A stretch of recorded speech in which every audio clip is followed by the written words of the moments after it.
Grozanjan, a small hilltop town in Istria, Croatia, hummed with silence as the sun set behind the terracotta rooftops.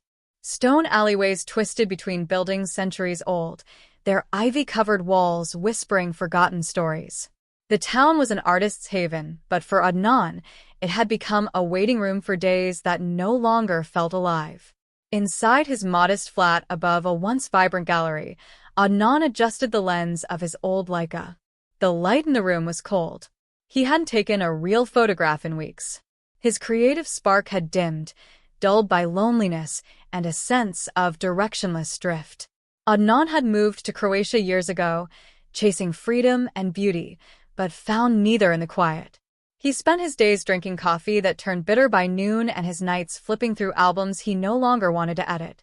His only human interaction came from his neighbor Marco, who often brought him bread or cigarettes without asking.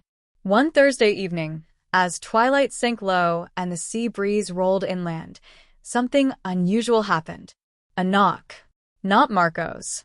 Not the usual gentle rhythm. This knock was firm. Purposeful. He opened the door. Standing before him was a woman he'd never seen, tall, composed, with hazel eyes that glinted like they had seen the end of the world. "Adnan," she said, with a calm urgency. "I'm Sanja." He blinked, unsure whether to nod or ask who had sent her. "I'm your wife. From the future." Adnan let out a short laugh, half amused, half confused. "I'm sorry, what?" Sanja stepped inside, uninvited. Her coat was damp from sea spray, and her boots left a faint trail on the tiles. "You don't believe me. That's all right. I wouldn't either. But I haven't come to convince you. I've come to save you." Adnan's chest tightened, not out of fear, but the eerie sense that something in her words was true. Her voice held a strange rhythm, one that stirred a forgotten memory, though he couldn't place it. He watched her as she explored the flat, picking up objects like she already knew where everything belonged. "You smoke too much," she said. "You haven't eaten properly in 2 days. And your heart," she paused, placing her hand lightly on his chest, "isn't going to last another year if you keep going like this." A silence fell between them, the type of silence that arrives not from awkwardness but recognition. Adnan didn't ask how she knew. Not yet. Something about her presence paralyzed his questions. She turned to him, more gentle now. "You took this photo the day we met, remember?" She held up a print he had tucked behind a book, an image of a woman standing near the cliffs of Ravenj, her back to the camera, a scarf caught in the wind. His throat tightened. That photo had never been published. Never shown. He'd taken it 3 years ago, and the woman in it had remained unnamed until now. "I've come back because you're about to lose everything that matters. And this time, I won't let you." The room seemed colder. Outside, a church bell rang in the distance. Adnan stared at her, a stranger who felt like a ghost of a future he hadn't dared to dream. And for the first time in months, he felt awake. Adnan stared at the photograph in his hand. The image was faded, edges curled. Sanja's presence in the flat felt surreal. A tear slipped from his lower eyelid, but he wiped it away as if startled by the emotion itself. She watched him quietly. "You took that picture the morning after you broke your schedule. You thought you had lost your spark." He remembered the weight of that day, the fog in his mind, the ache in his chest. Sanja's voice was steady. "I came from the future because that photograph marked the turning point." He folded the print and slid it into a drawer. "Why now?" he asked. "Because time is short." She leaned against the wall, barefoot now. "In a few months you reach a crisis. You stop breathing one morning." Adnan swallowed.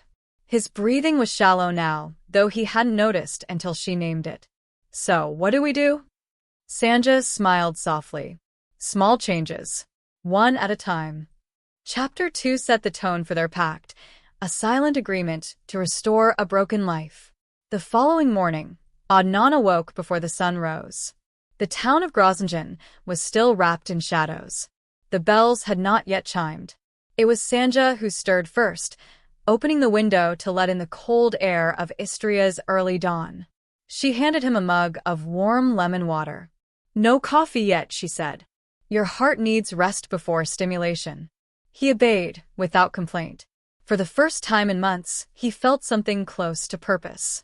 Sanja moved through the flat with a quiet certainty, as if she had lived there for years. She straightened piles of books, threw away old cigarette cartons, and wrote a schedule on the whiteboard he hadn't touched since winter. Jog. Light breakfast. Vitamin D. No nicotine. Edit photos. Stretch. Rest. It was absurd, but he followed it. And somehow, it worked. By the fourth day, Adnan's skin looked healthier. He breathed easier. The colors in his photographs grew richer again, like the world had been hiding them until now. Yet he was suspicious of the peace. He asked Sanja one evening as she folded laundry, "Do I die young in your future?"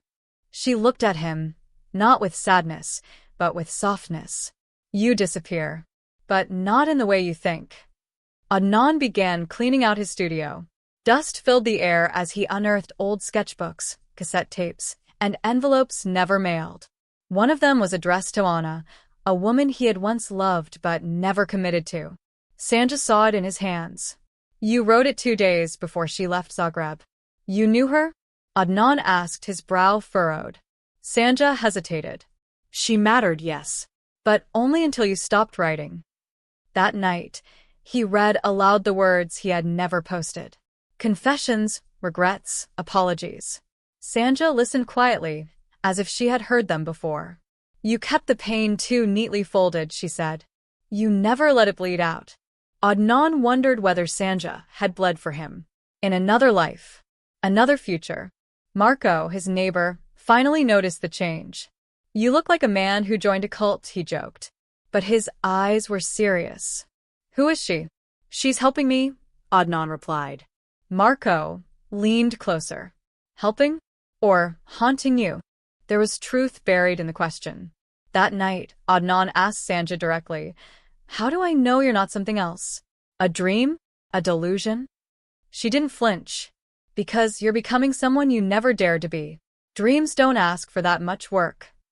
Still, a part of him feared that when he woke, she'd be gone. Like all things too good to last. One cold afternoon, Sanja brought out an old medical folder. "You kept this hidden," she said, placing it on his lap. Adnan's name was on the cover. Inside, scans. Notes. Early warnings of a condition he had buried beneath routine. He flipped through the pages, his hands shaking. "I didn't want to believe it," he muttered. "I thought it would just go away." Sanja took his hand, laying it over his chest. "Your heart remembers everything you hide." They sat in silence for nearly an hour, the folder untouched between them, the truth finally breathing in the open. Sanja started disappearing at odd moments. Sometimes for seconds. Sometimes for hours. Adnan noticed her coat left on the hook, her tea still warm, but she was nowhere in sight. When she returned, she looked paler, distant. "Time's beginning to fray," she whispered one night. "I'm not supposed to stay this long." Adnan's voice cracked. "So you'll leave?" "I must. Or neither of us will make it." He didn't ask what that meant. But he understood the urgency in her voice. Every moment now was borrowed. Precious. They started taking photos together. One each day. Smiles frozen in borrowed time.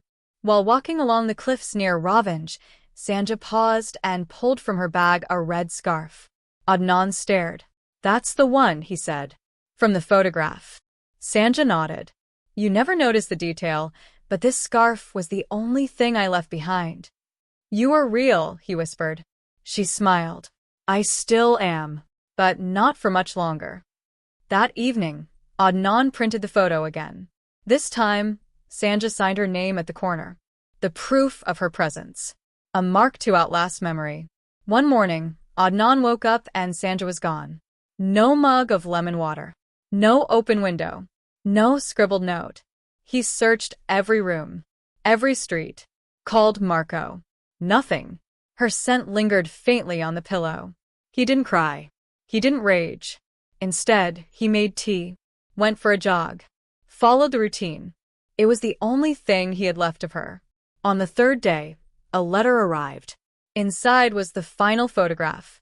Sanja on the hilltop, arms outstretched, her back to the sunrise. The caption, "You lived and that was enough." Weeks passed. Then months. Adnan became a quiet legend in Grozningen. His gallery reopened. People came to see the Woman from the Future exhibition. None knew the story was true. He no longer needed cigarettes. He no longer feared silence. He lived each day with measured breath, soft smiles, and full awareness. Sometimes, on stormy nights, he'd hear footsteps, or a knock that never came.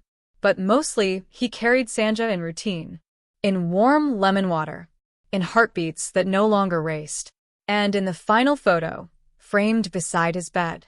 A life changed, a future rewritten.